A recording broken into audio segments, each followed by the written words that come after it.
kasunod ng tagumpay sa Sri Lanka. Narawagan naman ng suporta sa pamahalaan ng coach ng Ascals na si Hans Michael Weiss. Ayon sa German coach, maraming magagaling na Pinoy talents na pwedeng magbandila sa Pilipinas patungo sa World Cup pero hindi naman sila pinapansin ng gobyerno. Katunayan, wala raw binibigay na training fees, pagkain, vitamins, accommodation at sponsor sa mga Pinoy football players kahit wala gaanong nakaka-interest na pumasok sa nabanggit na sport. At dahil walang suporta sa football, takot din ang mga negosyante na magtapon ng pera para sa naturang events. Pero kung ang pagbabatayan ay yung mga nakarang laban ng Ascals sa Sri Lanka noong linggo sa Rizal Memorial Stadium, malaki ang potensyal ng football na sumikat ng gusto. Second leg ng bakbakang Ascals at Kuwait sa July 28 naman, siguradong dudumugin daw muli ang Rizal Memorial Stadium at tatabo muli ng kita ang PFF. Yan mga kaibigan ng kabuuan nating balitaan sa Fast Break. Antabayanan po mga kaibigan nating live interview dito sa studio sa mga players ng PBA makalipas po ng ilang paalala. Christopher, bagsakan na. Vitamin C, iron, copper, at beta-carotene. Nuts! Ang crunchy snack na ito ay tulad din ng sardinas na mayaman sa omega-3, protein, fiber at nagtataglay din ng magnesium, vitamins, and minerals. Munching on magnesium-rich foods ay makakatulong upang hindi magkaroon ng premature labor at nakakatulong din ito para sa development ng nervous system ng ating magiging mga anak. O ayan mga mami na nagdadalang tao, ngayon ay alam nyo na kung ano-ano ang mga pagkain dapat nyong kainin. Ako muli si Mommy Chloe na nagsasabing, if a pregnant woman knows how to take care of her baby best, sa tahanan naman, mother knows best. Bye!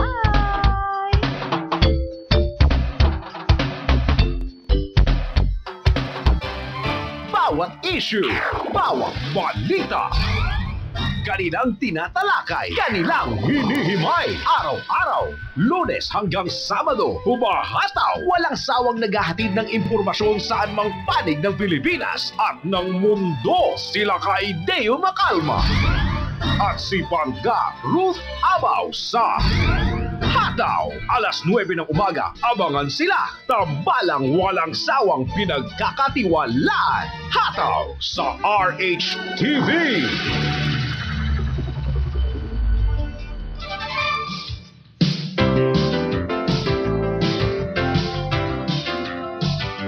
Magandang araw pa rin po sa inyong lahat. Still June, wedding planner pa rin ang ating kausap. Walang iba kundi si Maha Batimana ng Event Center Wedding.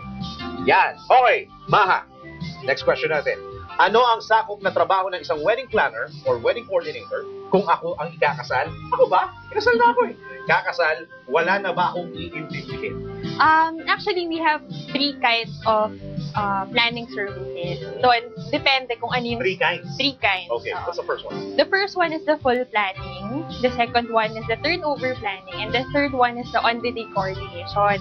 For the full planning, from beginning up to the end talaga kami. From the concept, ideas, searching of suppliers, booking, lahat kami yung in charge doon.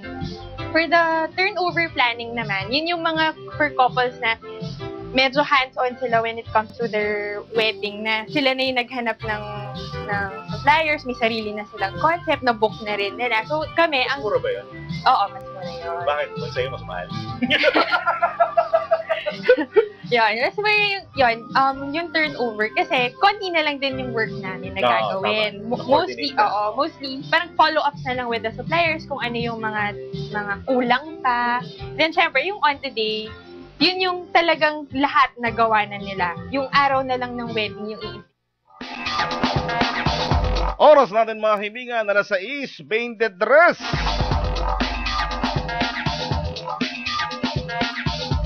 Tuloy-tuloy pa rin ang pakikinig at pag-atid ng balita dito pa rin sa MBC Sports Center.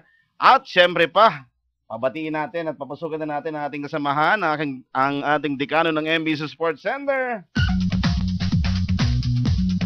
Paring Roel Vidal. Roel, magandang gabi sa iyo. Kamusta na Antipolo? Magandang gabi, Chris. Magandang gabi rin sa mga kababayan kong taga Antipolo Rizal. Okay na okay naman kami sa Antipolo Chris, kaya lang medyo malakas ang ulan ngayon. Oo nga, bumaba ka pa talaga ng Rizal, ha? 3 araw, dire-diretso umulan Pero okay naman sa Antipolo dahil napakataas na lugar kaya hindi kami binabaha.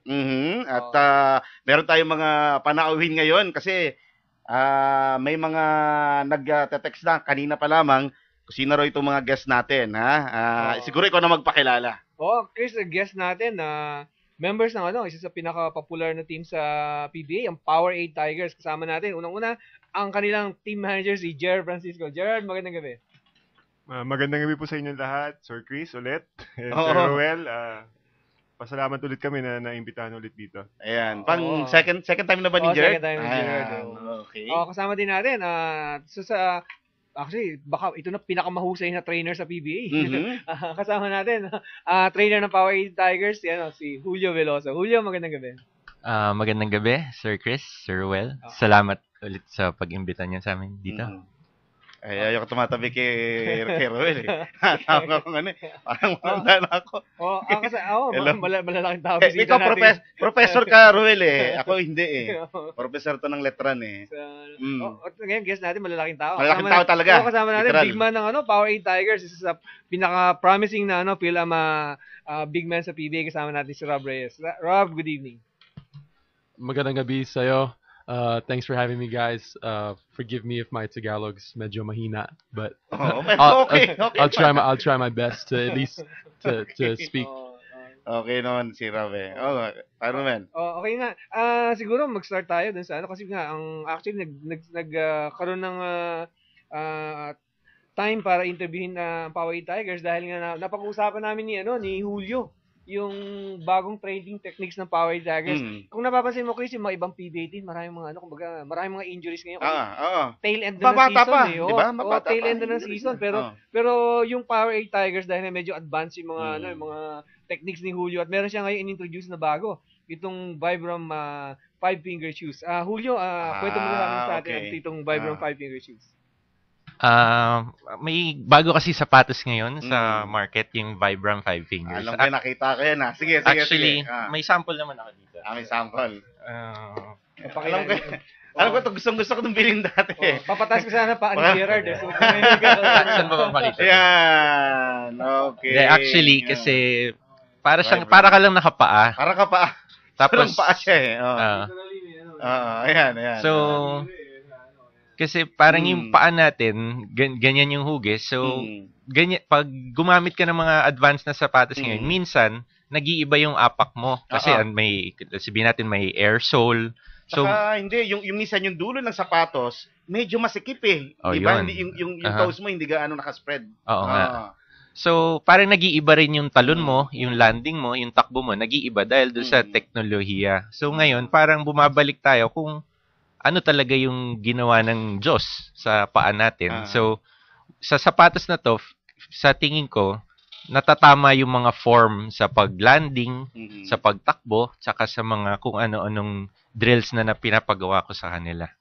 So, sa ganun, hopefully, nababawasan yung injury. Tapos, sana lumakas din yung mga muscle nila na hindi nagagamit pag regular na sapatos yung ginagamit. Teka, sa kamo Julio sa sa training nila ginagamit ng mga players.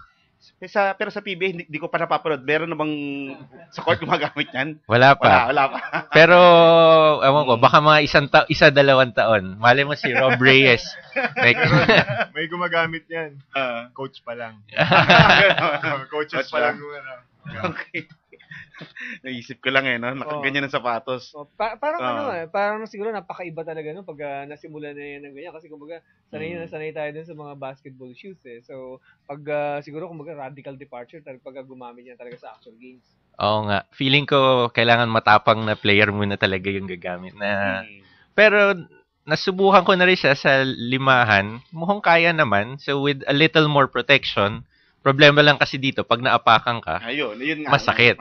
So, if they can modify it a bit, although hindi ko naman kilala yung mga may-ari ng Vibram, pero kung ma-modify nilang konti, baka feeling ko kaya naman Bali, saan siya na-develop, tapos saan siya minamarket? Dahil kumbaga, sa akin, bagong-bago yan. Hindi ko lang kung galing sa US, galing sa Canada, galing sa Australia.